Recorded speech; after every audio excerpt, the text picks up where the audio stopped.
Hello and welcome to yet another episode of Beyond the Pod. I'm Brandon Mileski, former Golden Gopher great Pat Micheletti with me, and Beyond the Pod is brought to you by SodaStick.com and Culturama.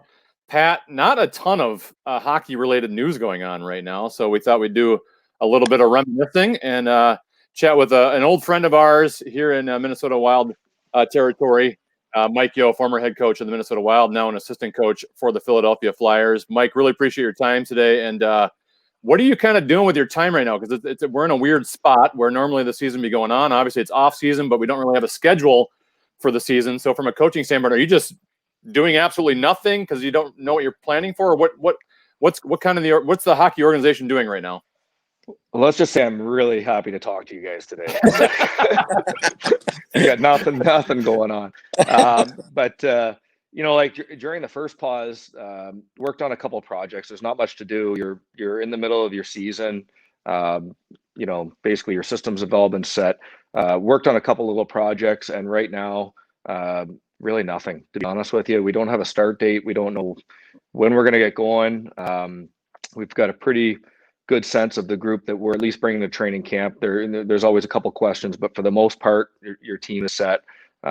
So right now we're just kind of in wait mode, and it's getting tough. I got to be honest. The bubble seemed like just such a sprint. We were on pause for so long, and then we finally got to play hockey, and then boom, it happened so quick, and now we've got this other pause, and it's tough. We're hockey guys. We want to coach, we want to work, and we want to be around the game. What was life like in the bubble? How was it for you and for the players and the interactions and time away from your family and all of that? Yeah, even though it was great to get back to playing, that must have been somewhat a little difficult. There was some difficulties to it for sure. My wife stayed here with my son. So I was basically gone from them for 9 weeks. We were 6 weeks in the bubble, and then 3 weeks where I went to Philly for training camp. So that part was difficult, no question. We stayed at a really nice hotel in Toronto, overlooking the lake, and that part was difficult because the weather is gorgeous every day, and all I can think about is like going to my cabin or fishing and everything else. But the one thing I'll say is the league did an unbelievable job. I don't know what the setup was like out west, but in Toronto, it was fantastic. The food was fantastic. Obviously the zero COVID cases, that part's outstanding. But the life away from the rink, I thought that they did a great job. Whether it's keeping you entertained or the food that they provided for you, the lodging, everything else. But the game itself, I was really, really surprised. Obviously you start thinking about no fans, and you think about playoff hockey and the intensity and the emotion, and you could really notice it before the game. I think about those Wild games when we were in the playoffs, and just the emotion and the energy in the building before the game, and how exciting that is. And you do lack that, you do miss that. But once the puck drops, it's game on, and I was really impressed with that. I know it's impossible to go back and revise history, but your team going into before the season was suspended was the hottest team in the National Hockey League, 18-5-1 in your last 19 games, and then all of a sudden you got to take this big 3-4 month break and then just restart things up again. Do you think the playoff performance for your team might have been a little bit different given the momentum you had going on through the end of the season there? I think it took us a long time to build up to where we were playing, and so I would say yes, that pause hurt us for sure. We knew it was going to hurt us, to be honest with you. You're going to a new team, you're trying to implement new systems, new habits, new culture. We felt like, by no means did we think we were there yet, but we felt like we were really heading in the right direction. We were on a good run, and we felt that another month and a half of the season, and we would be very well prepared for the playoffs. The pause hit, and it affected everybody differently. A team like Tampa Bay. Tampa Bay is a pretty nice place to quarantine, and so I think that basically their whole team was down there. Whether they were practicing, whether they weren't practicing, I don't know.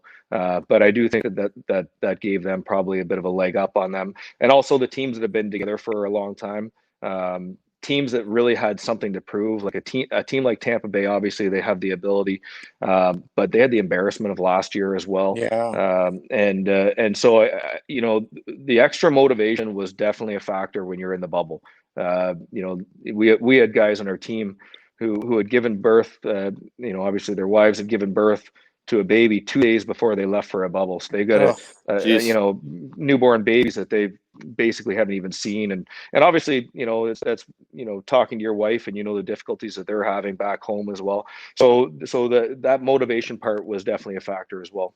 Yeah. And what do you do? I mean, obviously it's new to everybody. Everyone's in the bubble. What tactic or motivation did you have to do as a coach, to keep your guys focused and, and getting them in that playoff mode, even though it was a completely different situation that you were heading into? Yeah, the one thing I can say as coaches is we had the bye or the play-in round or whatever you want to call it. Yeah. And we weren't really excited about that. No. Because you haven't played in, it's nice that you're guaranteed into the first round. But we hadn't played hockey in, months, and all of a sudden, you're going to jump into the playoffs without feeling any pressure, without having to perform with the game on the line, without having to make the right play at the right time. And those games, like, I don't want to say that they were a joke, but nobody took them seriously. Like, they were just playing. It was like exhibition games. You play them a little bit to get ready, but you play them mostly not to get hurt. And so we went into the series against Montreal. I felt that we weren't really prepared, to be honest with you. Not from a standpoint of we hadn't done all the video or prepared or all that kind of stuff. Just that we hadn't played in the games. We hadn't played in games that prepared us properly for that. And then, obviously Montreal was a bit of a struggle for us. And next thing you know, it takes on a bit of a life of its own where players, you guys know, in playoff series, all of a sudden players don't have confidence and, you're not 100% on top of your game as a team, and things aren't clicking the right way. And we played against a team in the Islanders, and they were clicking, and they were on the, obviously they've been together for a couple of years. Barry Trott's a hell of a coach. And so it was a tough matchup for us. Mike, obviously, a lot of Minnesota Wild fans watching this podcast on KFan's YouTube channel or listening to the podcast on the iHeartRadio app. You spent 5 seasons as a head coach. I kind of want to reminisce a little bit about your time here with Minnesota. First question: who was your favorite player you coached here? Who was the guy on the Wild? You said, I loved coaching. I loved coaching that guy. I still can't answer that question. Pick your favorite kid. No, I mean, honestly, like, I still look back at that time as such a great memory, and it's honestly, it's pretty hard to think about, because I enjoyed it so much, and I miss it so much. I miss the people here, the fans, the team, everything about it. But that group of guys, it was special, honestly. Like, they played really hard for me, whether it's the leaders, and I know that, it never ends well. So you can always say, look at the ending or whatever, but the feeling that we had going into the playoffs every year was great. The feeling that I had, the confidence that I had in that group to play hard for me when things mattered most was great. So I give the leadership, obviously Mikko, Zach, Ryan, a lot of credit for that. Jared Spurgeon, a guy like that, not only did I have him, here in Minnesota, but I had him in Houston, and to watch him see what he did then and what he's continued to do, certainly would be high on my list. So it's hard to pick a guy. I can just say it was a very special group and a very special time. Well, let's go back to Houston, because I was going to bring that up next. You had a lot of those guys, Scandella, Zucker, I think, for a while, all those guys in Houston. When you first saw Jared Spurgeon and you had him in Houston, what were your thoughts? Did you think then that, this kid is got a chance to make it, even though all the knocks against him with his size and, everything involved, Mike? It's a great story. It started at the rookie camp. So we had a rookie camp. in the middle of the summer. And basically that's just come in and you just do some drills. And that was my first time seeing any of the players. And so that was my first impression of them. And I just remember, like, anything that you teach, it instantly stuck. It was easily one of the most coachable players that I've ever seen. Then we had, that was the development camp. The rookie camp was when we went to Traverse City, and we played in the tournament there, and we won the tournament. And he wasn't signed. He was just basically a player to come in and sort of, help on the power play, and sort of fill a gap for all the other prospects. Remember, we had Tyler Kuma, Justin Falk, Marco Scandella, Nate Prosser, and so we had all of these guys that were he was such an afterthought really for the organization. He was just basically almost a spot filler.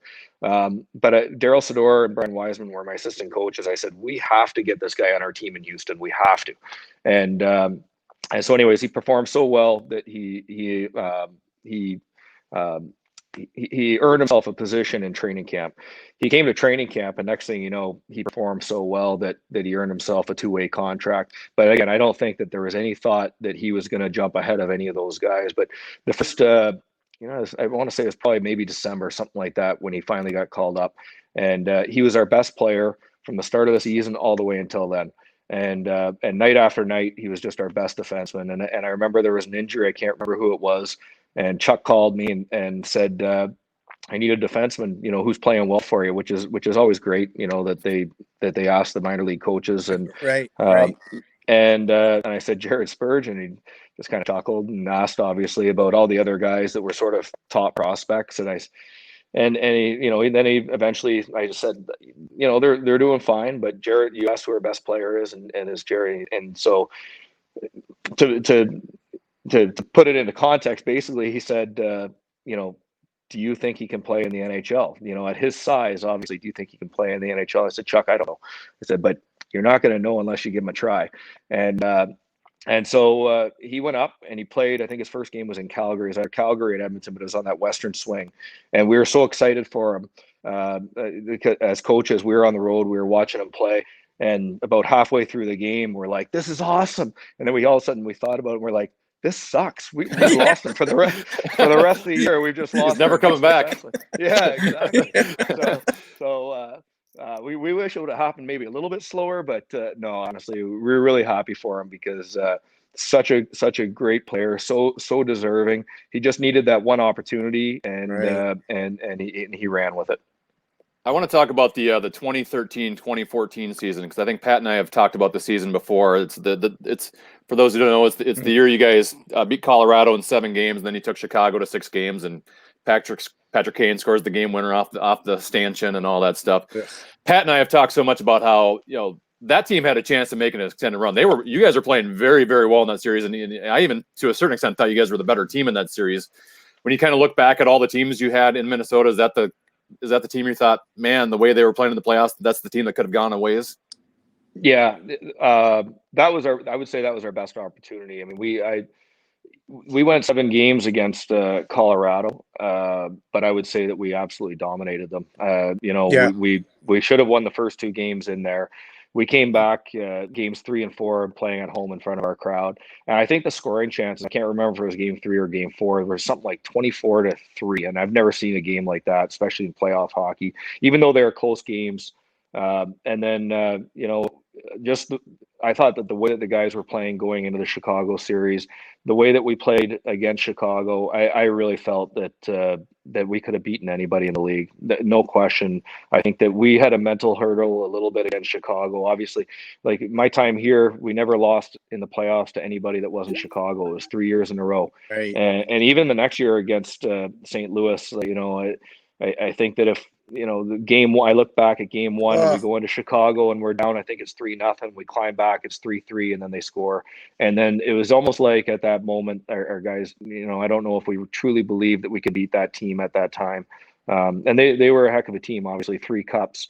But I do think that if we could have found a way to get past them, we had a very legitimate chance at winning a Stanley Cup. Boy, you guys had a quick turnaround after that Colorado series, if I'm correct. And then didn't that game 1 go to overtime? Is that right? That's right. Or Zucker rang one off the pipe I believe.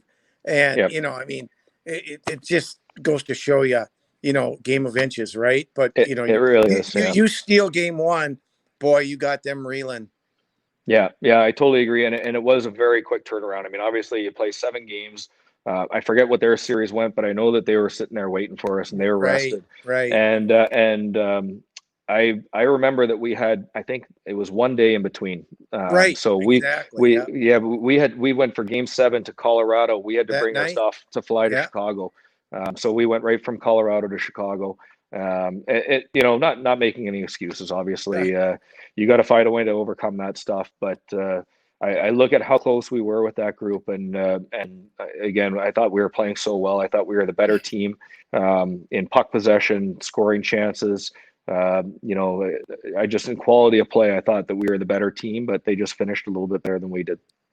All right, Mike, I'm hoping you're going to share some company secrets. I'm hoping you're far enough removed from this, even though your current boss is Chuck Fletcher, so maybe you won't.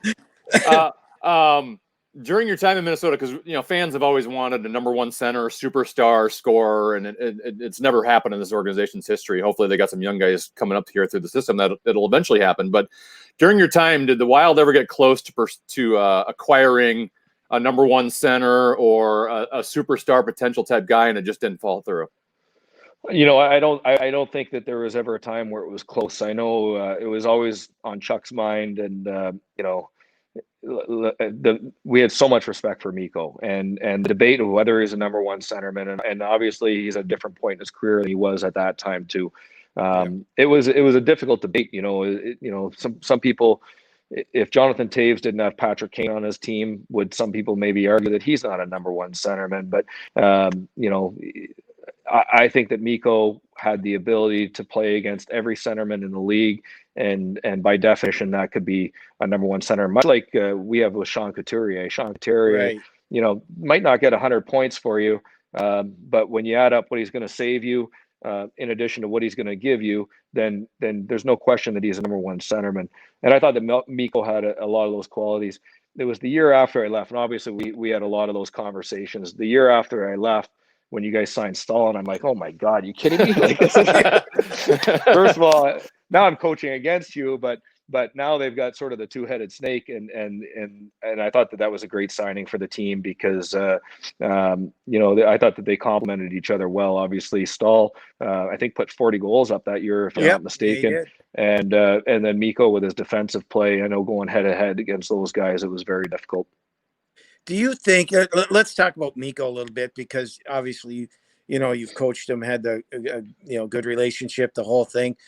Do you, looking at his career, and we all thought he was going to retire, and good for him, he's going to play another year in Columbus. But do you think he was? I don't know if this is the right word, unjustly or unfairly treated or thought of because he wasn't that 100 a year point guy? I don't know, to be honest with you. I think obviously when we were at a point where we got to a point as a team where we built a lot of hope and we built a lot of excitement, and with that comes a little bit of added pressure, and so I think that you look at Mikko and what he was as a captain, and he really helped push us from a level. Like when I came here, the team had made the team in 5 years. I think they had made playoffs in 5 years, and really worked with Mikko to help us push through to that next level and to change the culture. And he was a big part of that. Now all of a sudden you get to the playoffs the first year, and I think everyone thinks that's great, and they're okay with that. And then the next year we have some excitement, we get close. And when you don't win, sometimes it's, I've seen this in Pittsburgh. I've seen it everywhere you go. Sometimes it's almost tougher to lose in the second round or the third round because there's more focus on you. There's more attention. And then when that happens, when you don't win, every question is always why. Why didn't they win? And you start looking to reasons, and obviously the coach isn't good enough, for you need a number one centerman, or whatever the case is. But that's just the reality, and you see quite often with a lot of organizations where they get very close, and next thing you know, they start to dismantle a little bit. When sometimes all you just need is a little bit of an add-on. I thought that Mikko was a heck of a captain for us. I thought that he was a hell of a player, a hell of a person. And maybe we just didn't have that right piece maybe with him. But I definitely 100% always believed that we could win a championship with him. Mike, obviously, you well know that the lifespan of a head coach in the National Hockey League does not last very long, and you had the first run of 5 years. It actually seems pretty long in today's NHL. Mm-hmm. That being said, what are kind of your emotions after you put your heart and soul into an organization and a team for that long, and to have it end, and then on the same point, a couple of years later, you get to coach for St. Louis and beat that same organization in the first round. Does that feel a little bit extra special? I was so nervous going into that series. I got to be honest. It was tough. Like my son was still going to school here, and he was dealing with that. Hockey players, they can chirp a little bit, so he had to deal with some stuff on the ice. So I give him a lot of credit for that.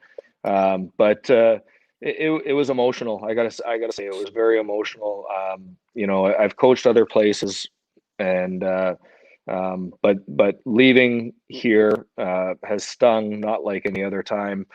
Probably because I still live here, and there's a reason for that. It became home. It became like this is home for my kids now.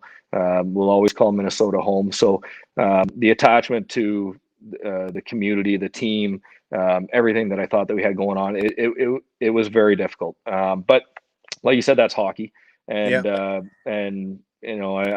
there's not a day where I'm not extremely grateful still to be a coach in this league, and those memories, I'll always have them, and those lessons, I'll always have them as well. Now you're obviously an assistant coach now with Philadelphia, and what a great team that you guys are building, and it starts with your goaltender Carter Hart, who I think is going to be a star. Great experience for him this year. But your role now, back to being an assistant, how big a difference is that from being the head guy and your responsibilities, and how do you get through that transition? Well, I would say it probably depends a little bit on who you're working for, and it also depends a little bit of what your role is. My specific role I love because I work with the defensemen, so it's almost like you're coaching your own little mini team. I'm still running the bench as far as matching the defensemen against the other team, so still very much involved in that. It's almost like you're coaching your own little group where you're sort of in charge of their development. You're in charge of their performance on a nightly basis. So the head coach, obviously you have the entire team, but when you're a defense coach, it's almost like your mini team. So I do love that part of it. I got a good role with coaching the penalty kill, and AB Alvino does a great job as far as listening to my input. Giving me responsibility. So, I'd never feel like I don't have enough of a role. I don't feel like I am not bringing enough to the table, which is awesome. Plus the organization's outstanding, and working for Chuck is outstanding. So I'm very, very happy with where I'm at. It's been a very easy transition. I'd like to be a head coach again down the road, but right now I'm extremely content with where I'm at. This is the perfect spot for me right now. And it's, again, it's been an easy transition. Well, you just stole my next question, Mike. I was going to ask you if you want to be a head coach again, because you've obviously been a head coach twice now with the Wild and the Blues, but you're only 47 years old. You're still a young man in the coaching world, despite the amount of experience you have. So I would imagine that you have that desire to get back to that spot again someday. Yeah, you know what? I've talked to a couple of teams. I'm not in a rush right now. I'm very happy with where I'm at. I really want the next job to be the right one. I look back at my time in Minnesota, and I think I did some good things. I think I was really young. Like it's a tough job for somebody. When I look back at it, I was 38 years old, 37 years old, or wow. I mean that it's really tough. And even St. Louis, I don't feel like I was. It was a completely different challenge, and I don't think I was prepared for it. I had 1 year of head coaching experience before I became an NHL head coach. So I look back at it now, and those lessons are going to be huge for me going forward. I feel like as I get closer to 50 years old, I'm more mature. I feel like a lot of things that you have to be prepared for and handle, as a head coach, I'll be much more ready for the next time. But again, just right now for where I'm at, I'm just really happy with the role, with the organization, with the team, everything about it. So I'm not in a rush. I'm pretty confident that something will happen down the road, but you never know. It comes down to winning and doing a good job right now where I'm at, and obviously, hopefully winning a Stanley Cup here in Philadelphia. You know, and I think a great lesson for anybody growing up who gets let go, about not burning bridges. I mean, look who you're back with now. You know, you know, it had to be hard for Chuck to let you go when that happened. But look, you're with him again, and you know, I mean, that's good on you. Yeah, that's in life too, right, Pat? Right, That's not just, right. you know, and and I would say that obviously I worked with Chuck in Pittsburgh, and then I worked with him here. He gave me Yeah, the opportunity for the Wild, so that one was pretty. I don't want to say easy. It was really tough, but I never had held a grudge or anything, and I think it was pretty tough on Chuck. But and I for look at St. sure. Louis, I had a lot of bitterness when that happened, and everything else. But then last year, Doug Armstrong reached out to me. We went for dinner, and we're sitting there talking, and why would you burn those bridges? Why would you hold those grudges? Yeah, And all those things, they have a job to do. You have a job to do. It didn't work out at that time, but you keep good relationships, and then obviously something could happen down the road, or they're the ones that are going to put in a good word for you, or whatever the case is. So yeah, I believe in that wholeheartedly. Mike, we probably could talk 2 hours oh with you, man, but I got tons more for you. we've already taken you longer than I promised. So I really appreciate your time this morning. And Well, I got a really busy day here, guys. So yeah. Well, we'll chat anytime. I enjoyed it. I enjoyed talking. You guys were always awesome with me. So anytime, love to do these types of things. Well, I tell you Awesome. one thing, Mike, once Brandon put out yesterday that you were going to be on, I mean, the people are waiting to hear you. They miss you here. And then I think a lot of respect for you as the coach of the Minnesota Wild. I appreciate that. That's why I call Minnesota home. Yep. The people here, the fans, this is still a team, especially. It's nice being in the East because now I can cheer for them again. Yeah. But and I think they're in good hands. I worked with Billy in Pittsburgh, so I'm excited for where the organization's going, and this is a fan base that deserves a Stanley Cup for sure. Well, we look forward to Wild Flyers in the Stanley Cup this year, and we'll see you when you're back at XL Energy Center. Sounds good, guys. All right, thanks. Take care, Mike. Okay. Yep. Mike Yeo, head coach, former head coach of the Minnesota Wild, now the assistant coach for the Philadelphia Flyers. And Pat, before we move on, let's talk about one of our sponsors on Beyond the Pod. That would be Culturama. All right, give me 1 second, Brandon, and I will. I'll tell you a little bit about Culturama. They are a great group. And I've got it right here, Brandon. See how ready I was? Culturama, are you having trouble getting brand recognition, media exposure, or promotion? Looking to find specialized tournament or event management services?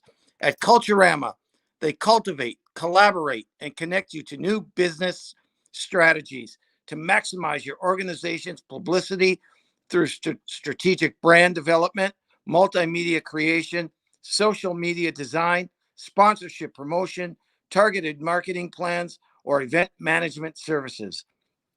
With over 20 years of experience, Culturama creative teams will guide you through a comprehensive plan to reach your brand goals. Follow, like, and subscribe to Culturama today to learn how to obtain a PR plan. It was great talking with, catching up with Mike Yeo. I haven't talked to him in a while. Yeah. I liked him as a coach. He's an unbelievable human, first and foremost, yeah. and I think anyone watching this or listening to this can tell just by this podcast. Well, I tell you what, I remember. I think when his Blues team beat the Wild, I think they clinched it here, or it was after one of the games, and I saw him, and he looked at me. We were down near the locker room, and he let out a big sigh of relief, and whew, I'm glad this one's over, because that was a tough series for him. Playing against your old team, and everything that he said about it. But I'm glad I'm glad he's with Philadelphia now. They got a good young team, and Yep. he'll probably get another chance. Not a lot going on in the hockey world, though, Pat. We can talk a little college hockey because I did see that the USCHO.com preseason Division I men's poll came out. Not a surprise that North Dakota ranked number 1 in the preseason after the season they had last year before it got cut off, Pat. We talked with Brad Berry, the head coach of North Dakota, last week. And if you want to listen to that or watch that, you can subscribe to the KFAN YouTube channel or listen on the iHeartRadio app or wherever you get your podcast. But they're bringing a lot of their good players back from last year's team. They've got a good bunch of freshmen incoming class, and specifically 3 defensemen that were drafted in the NHL draft. One of them was the number 5 overall pick in Jake Sanderson. So not really a surprise to see North Dakota at that number 1 spot, at least from a preseason standpoint. Yeah, it didn't surprise me at all. They literally were probably the best team in college hockey at the pause. And I know they were really focused on bringing back another national championship there. Now, whether they would have or not, you never know. But so, no, there was no surprise to see that. Minnesota State coming in at number 4 in the country. 4, yep. Again, Mike Hastings, they're poised to have another great season. And so, and Boston College was number 2 in the country. Although I did see today their top guy, who a lot of Minnesota Wild fans wanted to draft, in Alex Newhook. He's going to be gone away from the team for a month due to his selection to the Canadian junior team. They're going to be training, and he's going to be away from them. So, but you know what? We're inching towards a start. I know the Big Ten is slated to open November 13th, and then the NCHC with that bubble starting in December. Now, let's keep our fingers crossed that all will be okay.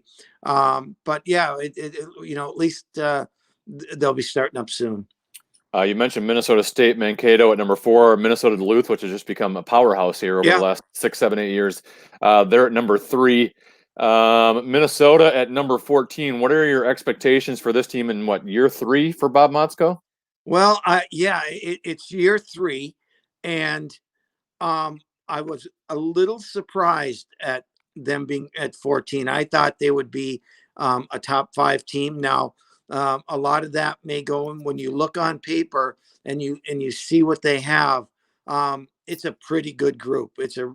I know Bob is really excited with this group that he has coming in, and the guys returning. When you've got 3 of your defensemen that are all top draft picks and really good players. I think Minnesota could have a really good season. So, but it's not so bad to be coming out of the chute number 14 in the country, because you can only go up. So it'll be an exciting team to watch. Their competition in the Big Ten: Penn State number 9, Ohio State number 10, Michigan number 12. Michigan I find interesting because I've already looked ahead to the NHL draft for next season, 2021, and Michigan has 3 of the top 6 players ranked in the draft are all going to be going to the University of Michigan this year. Yeah, and that's where the hype gets gets involved a little bit. And the thing is, and we talk about this all the time, Brandon. That next step is always a difficult step. And even though that you're projected to be a number 1 pick or number 2 pick or whatever, it's a difficult transition, and it takes a while.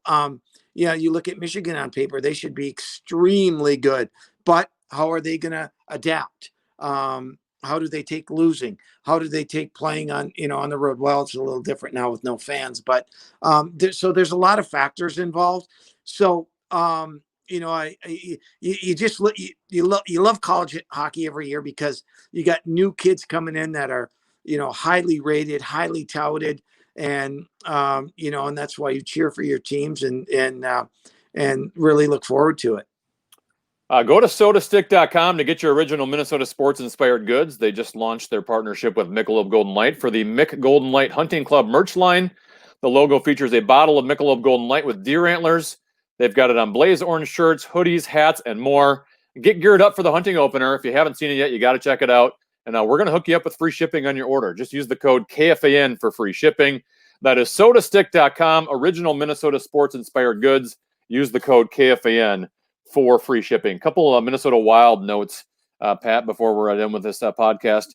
Marco Rossi officially signed his 3-year contract, his entry-level contract for the Minnesota Wild, and there's been a lot of maybe debate, whether he'd make the team right out of the gate. Obviously, they've kind of left the roster spot open for him, but he's going to be loaned to the ZSC Lions in the Swiss League. He does have an out in his contract that will let him report to Wild training camp, and I have to think for a guy who needs to come in training camp and prove he can make the team, the fact that he's going to be playing professional hockey in the Swiss League and kind of already be at 100% when training camp begins, where some of these veterans might be kind of slowly moving along and improving themselves. I do think that has to be a huge advantage for Rossi in terms of trying to make the team.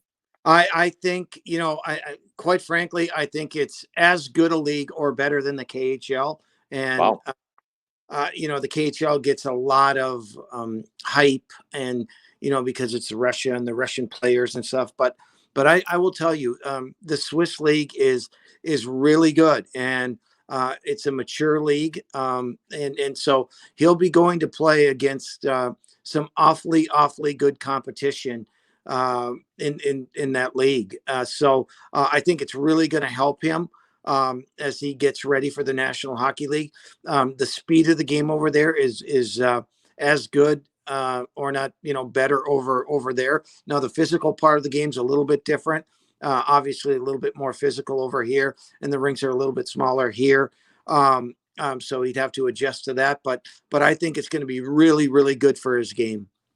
The Wild also re-signed defenseman Louis Belpedio to a 1-year, 2-way contract. Pat, you've seen him a little bit more in Iowa than I've had. We've seen him a time or two. I think he has played a game or two at the NHL level. Obviously, an offensive defenseman that you hope to jump on the power play and right-handed shot. And if the team were to ever trade Matt Dumba, which at this point seems pretty quiet, that might give him a good opportunity to slide in before maybe Kalen Addison is ready. But the good thing for him is he might have a decent shot at least making the team right out of the gate here, out of training camp, because he would have to clear waivers to be sent back to Iowa. So this is kind of maybe this upcoming year is a pretty big year here for Louis Belpedio. Real big year. I thought Louis, because I covered him in college and through him signing with the Wild, good kid, cares about the game. I thought one thing that was lacking a little bit, I thought he progressed more on the offensive side of things. And he did play the offside in Iowa, played the left side, even though he's a right shot. And he liked playing over there. They want him to play more on the right side. But I thought that maybe he didn't get the opportunity that he thought he was gonna, and that hurt him a little bit. But it's a big year for him because he's a talented kid and sticks his nose into it, not afraid. And he's got the skill level to play, at this level. So, he's got an opportunity once camp starts. So it'll be, it's a big year for him. The Wild acquired Alex Galchenyuk in that trade with Jason Zucker. He is now going to be moving on to the Ottawa Senators. He signed a 1-year, $1.05 million contract. I felt like some people kind of gave him love last year, and I thought he was okay. I didn't think he was bad, but I just didn't really see it out of him for a guy that was playing for his career and playing for a contract at that point. So I am fine with Alex Galchenyuk moving on, and I know they haven't necessarily completely solidified the center position. I guess that'll depend on how ready Marco Rossi is and what his future is going to be. But I'm fine with the Wild not re-signing Galchenyuk. Well, I'll tell you what, Brandon. He's one of those guys where you see a couple shifts of him and you say, "Wow, is he ever good?" But then there's the other 14 shifts, and you say, And I think that is what kills his game. I mean, he is ultra talented. He scored 30 goals in this league. But what you don't get out of it is you don't get it every night. You don't get it on a consistent basis. And if you are looking for a number 1 or a number 2 center, you better bring it the majority of the night. Now, you're not going to be great every night. We know that, right? And you're not going to be great every shift. but the consistency level, you need that out of your number one or number two center. And they deemed that he wasn't going to be that guy, you know. And the thing is, Brandon, you and I talked about it once they acquired him. They've got nothing to lose. Let's see how bad he wants it. And, you know, it came to the playoffs this year and it didn't perform. Well, and ultimately it was cap space once he left, and that's what they gained out of him. They gained that cap space. They didn't, you know, you get rid of Zucker's contract and then get rid of Galchenyuk, and all of a sudden you have some salary cap space moving forward. Pat, appreciate your time as always. It's good to catch up with the former head coach of the Wild, Mike Yeo, and we will talk to you next week on Beyond the Pod. Sounds great, Brandon. Have a great week. All right, bye. He's Pat Micheletti. I'm Brandon Mileski. This has been Beyond the Pod, brought to you by sodastick.com. Make sure you use that code KFAN for free shipping, and also brought to you by Culturama. We will talk to you next week right here on Beyond the Pod.